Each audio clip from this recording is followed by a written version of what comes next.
In a time where many people are questioning whether we're spending enough on our military, I have a puzzle for you.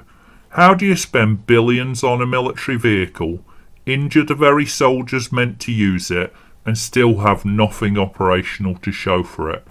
Well, you call in the British Army. And I'm not blaming the average squaddie, who I think works very hard and tries very hard and does the best they can under some questionable leadership. The AJAX armoured fighting vehicle was meant to be a cornerstone of the British Army's modernisation, a next-generation reconnaissance platform, advanced sensors, enhanced mobility, a leap forward in battlefield capability. Really, a great idea. We'd gone decades using pocket rockets, tiny little armoured vehicles that could be thrown on a plane and flown wherever in the world they were needed. They weren't a main battle tank, but you could throw a bunch of them on a plane. Well, instead, it's become one of the most controversial defence procurement programmes in recent UK history. Years behind schedule, billions over budget, and at one point halted entirely and then restarted. AJAX was designed to replace older reconnaissance vehicles and bring the British Army into a more modern, digitally integrated battlefield environment. The vision included advanced surveillance and targeting systems, heavily protected crew compartments, high mobility across varied terrain, integration with wider NATO systems. On paper, future-proof and sensible, but as development progressed, the gap between design and reality widened. One of the most serious issues to emerge was something fundamental. The vehicle shook excessively. Trials revealed severe vibration, noise problems. Crews reported physical discomfort and disorientation. Communication systems became difficult to use. Prolonged exposure led to health concerns. In some cases, soldiers suffered hearing damage, joint and musculoskeletal injuries, long-term health effects linked to vibration exposure. This wasn't a minor technical glitch. This wasn't Aston Martin's new F1 car.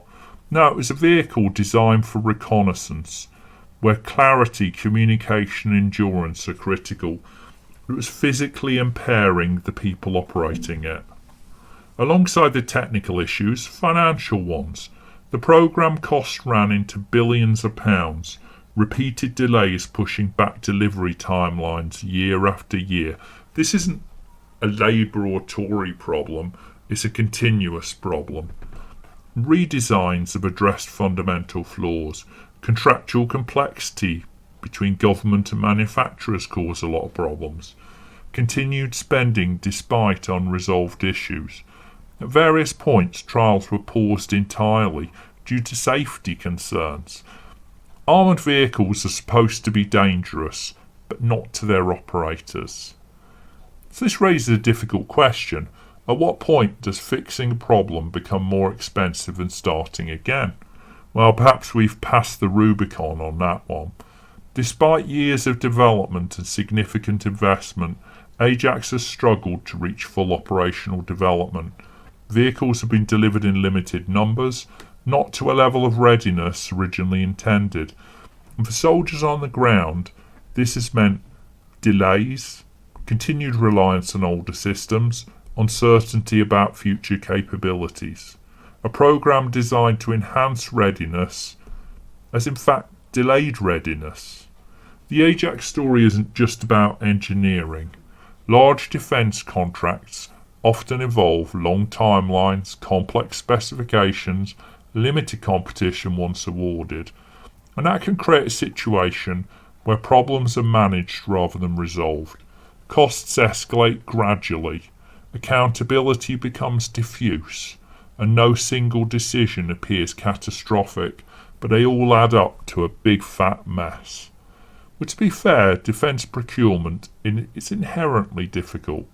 Military equipment has to meet demanding standards of durability, survivability, technological integration, and unexpected challenges are not unusual and frankly should be expected if you're pushing the envelope a bit.